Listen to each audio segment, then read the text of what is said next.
So now we should be starting with time and place of board meeting. The date, time and place of the meeting must be mentioned in the notice. The Act provides that annual general meeting must be held at the registered office of the company during business hours on a day which is not a public holiday. But there is no such provision in respect of board meetings. Therefore, board meetings may be held at any place and outside business hours as per the convenience of the directors.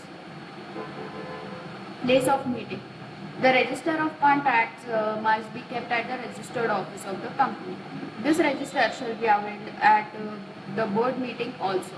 But if a board meeting is held at a place other than the registered office, then the register of contracts will have to be removed outside the registered office, which will violate the provision of section 189(1). However, the Department of Company Affairs has clarified that it would be sufficient compliance with the provisions of section 189(5) of the Act, even if the company gives adequate notice to its shareholders either once or for all or from time to time, indicating the precise periods during business hours and the days on which they may inspect the register under section 189(1) at the registered office. This clarification reveals that now legally there is no problem to hold board meeting at a place if the necessary notice to the shareholders has been given. Board meetings on public holidays.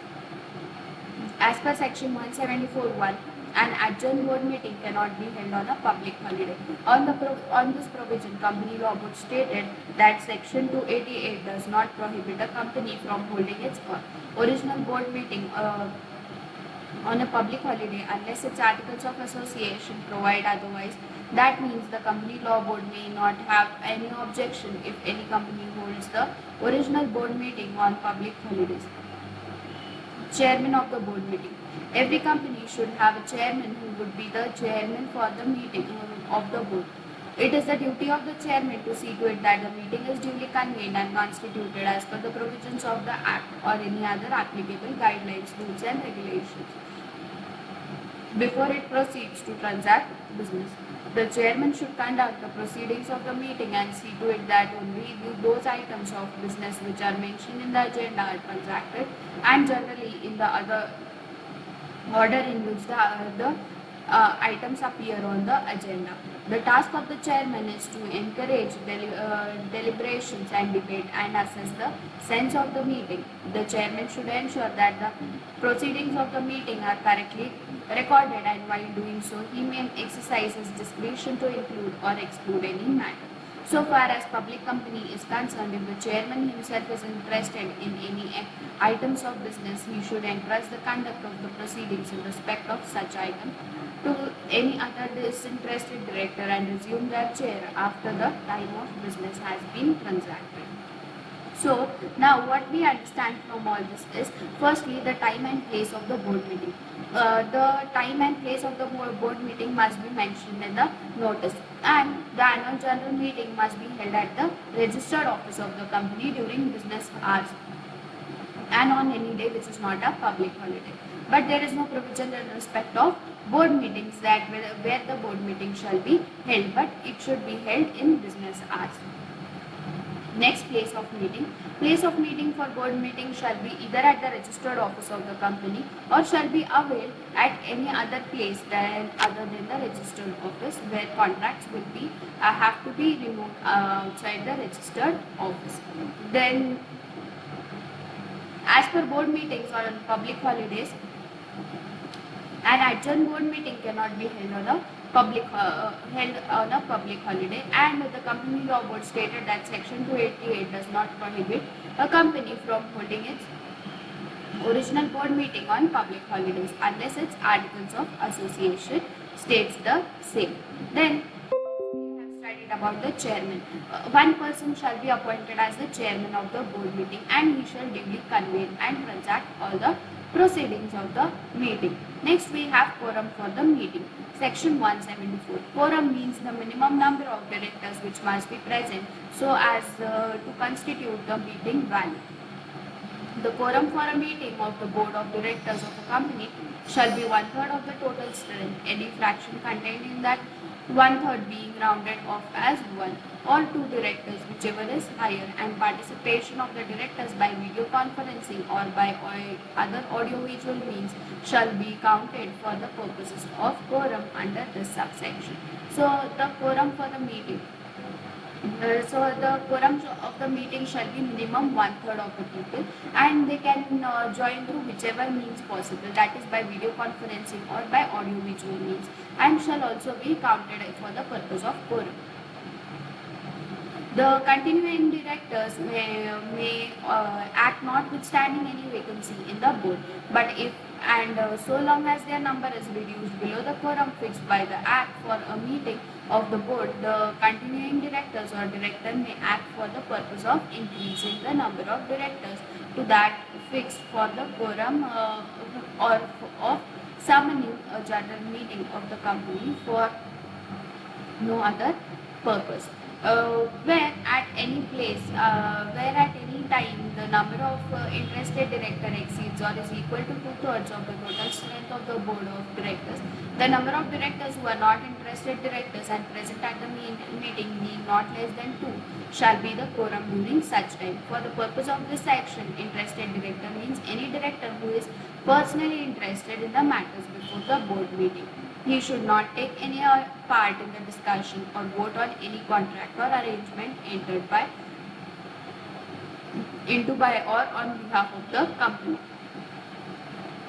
Moreover, his presence in the meeting cannot be counted for the purpose of forming a quorum. In the above section, total strength means the total strength of the board of directors of a company for after deducting therefrom the number of the directors, if any whose places may be vacant at that time.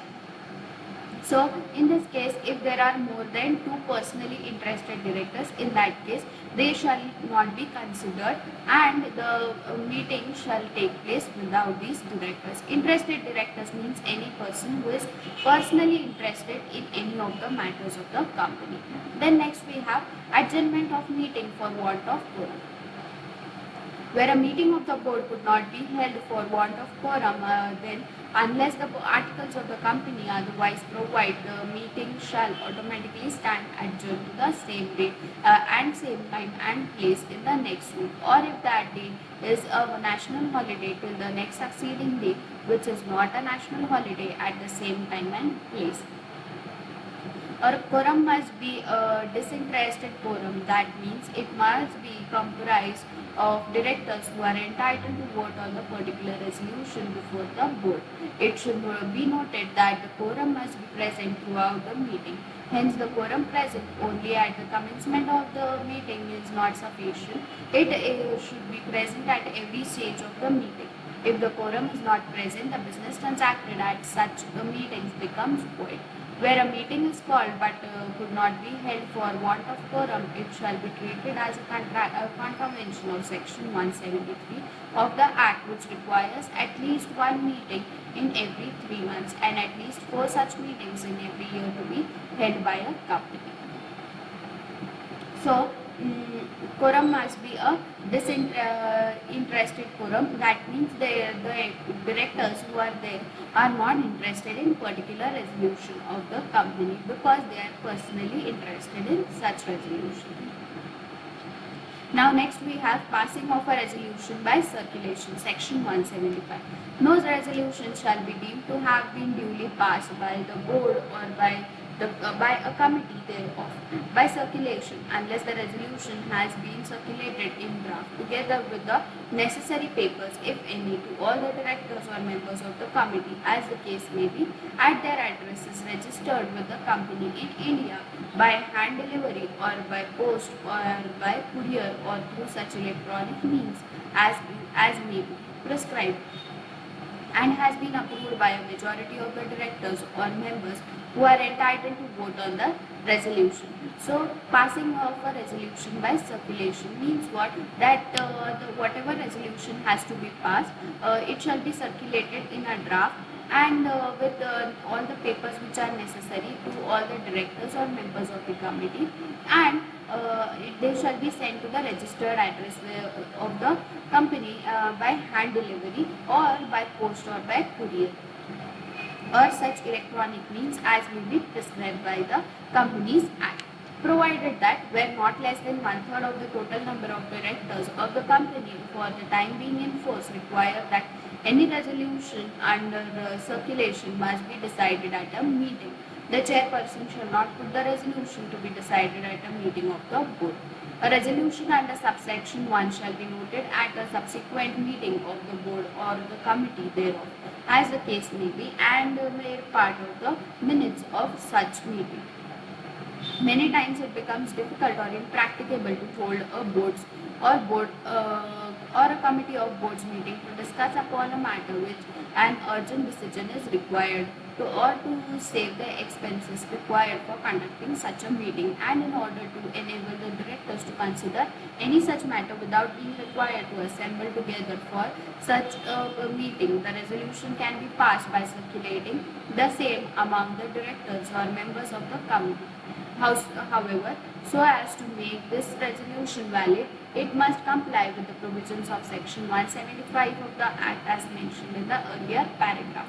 In this way, directors can exercise their powers by resolutions at the board or by circulation. As per Regulation 75 of the Table F of Schedule 1, a resolution in writing signed by all the members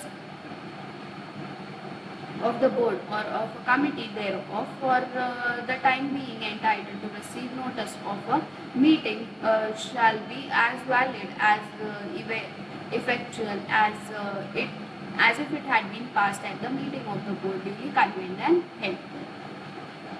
So this is the resolution. For passing a resolution, how company can act in different manners. Now, in case of one-person company, where the company has only one director, all the businesses to be transacted at the meeting of the board shall be entered into the minutes book maintained under Section 118. Such a minutes book shall be signed and dated by the director. The resolution shall become effective from the date of signing such minutes by the director. Regulation 76 of Table F of Schedule 1 of the Companies Act 2013. So, the resolution shall be effective from the date of signing of such minutes by the directors. Then next we have certain powers to be exercised by the board at meeting. The board of directors of a company shall exercise the following powers on behalf of a company, and such powers can be exercised only by means of resolutions at meetings of the board. To make calls on shareholders in respect of money unpaid on their shares. To authorize buyback of securities under Section 68. To issue securities including debentures whether in or outside India. To borrow money. To invest the funds of the company. To grant loans or give guarantee or provide security in respect of loans. To approve financial statement and the board's report. To diversify the business of the company. To approve amalgamation, merger or reconstruction. To take over a company or acquire a controlling or substantial stake in another company, or any other matter which may be prescribed. However, such powers of the board may be delegated to any committee of directors, the managing director, the manager, etc. by passing a uh, resolution to the effect of a meeting. Minutes of the board meeting. Every company shall pass minutes of all proceedings of every meeting of its board of directors or of any committee of the board, to be kept by making within 30 days of the conclusion of every such meeting entries thereof in books kept for that purpose with their pages consecutively numbered. Each page of the book of such book should be initial or signed, and the last page of the record of the such proceedings of each such meeting should be dated and signed by the chairman of the said meeting or the chairman of the next succeeding meeting. But in no case the minutes or proceedings of the meeting shall be attached to any such book as aforesaid by pasting or otherwise. The minutes of The minutes of each such meeting shall contain a fair and correct summary of the proceedings therein. All appointments of officers made at any such meeting aforesaid must be included in the minutes of the meeting. Penalty: if a person is found guilty of tampering with the minutes of the proceedings of the meeting, he shall be punishable with imprisonment for a term which may extend to 2 years, and with a fine which shall not be less than 25,000 but which may extend to rupees 1 lakh. It is to be noted that certain rules regarding minutes have been provided by Secretarial Standard 1. It is to be further noted that Secretarial Standard 1 is only recommendatory and not mandatory. Committee of the Board. Resolutions in the meetings of the Committee of Board may also be passed by circulating the same among the members of the Committee of the Board. Most of the rules as to passing of resolution by circulation is also applicable to the Committee of the Board. So, penalty: if a person is found that he is creating problems with the minutes or proceedings of the minutes, he shall be fined and he shall be punishable with the imprisonment of 2 years and a fine of 25,000 but which may extend to 1 lakh. So, minutes have to be as per the Secretarial Standard, and it is to be noted that it is only recommendatory and not mandatory. Committee of the Board. The Committee of the Board is formed by passing the resolution at the meeting, and they shall function accordingly. Now, meetings of committee. Secretarial Standard 1 has prescribed the following guidelines in respect of committees. Committee should at least as often as stipulated by the board or as prescribed by any other authority. The presence of all the members of any committee constituted by the board is necessary to form the quorum for meeting of such committee, unless otherwise stipulated by the board while constituting the committee. Any provisions as to the quorum of the committee stipulated in any guidelines, rules and regulations framed under the Act or by any statutory authority must be followed.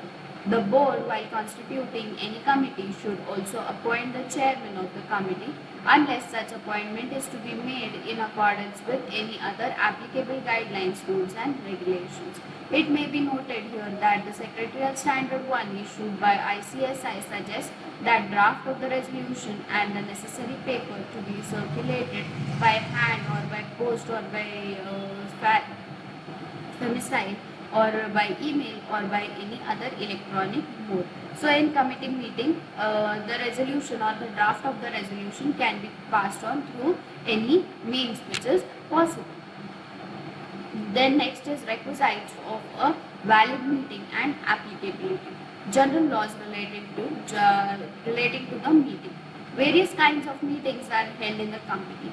Form of organization. It is clear that certain meetings are required to be convened and held in accordance with the provisions of the Act and the articles of associations of the company.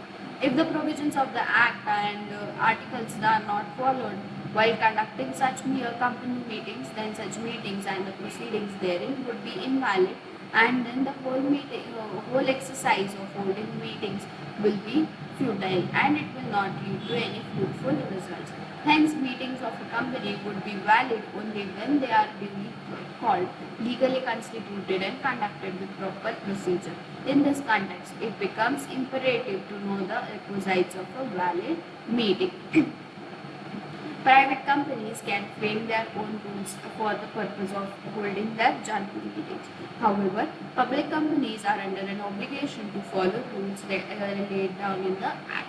Hence, before a meeting can validly transact any business, the following requirements should be fulfilled.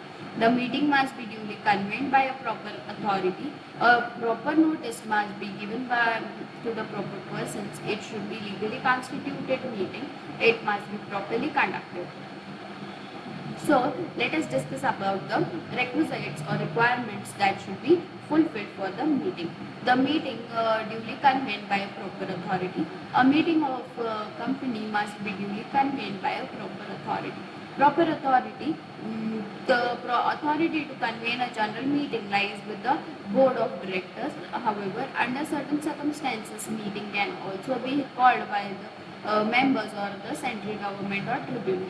The members of a company have the right to call an extraordinary meeting if for some reasons the annual general meeting is not held.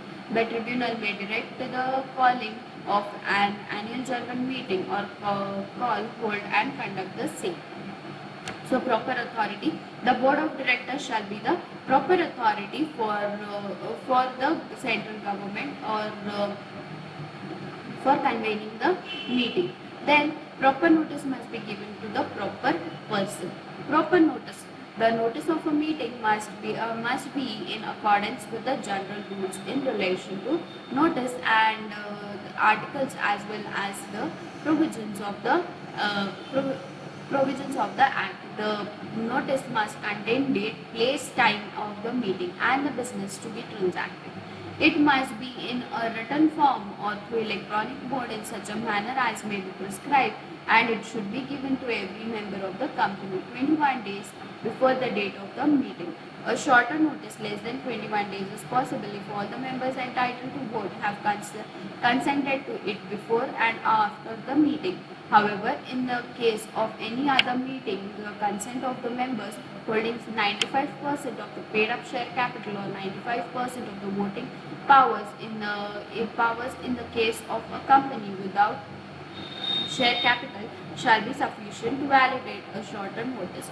It should also contain a statement of the business to be transacted at the meeting. However, a mere statement saying that some special business is to be transacted would not be sufficient to validate the notice. But the details of the ordinary business to be transacted need not be specifically mentioned in the notice.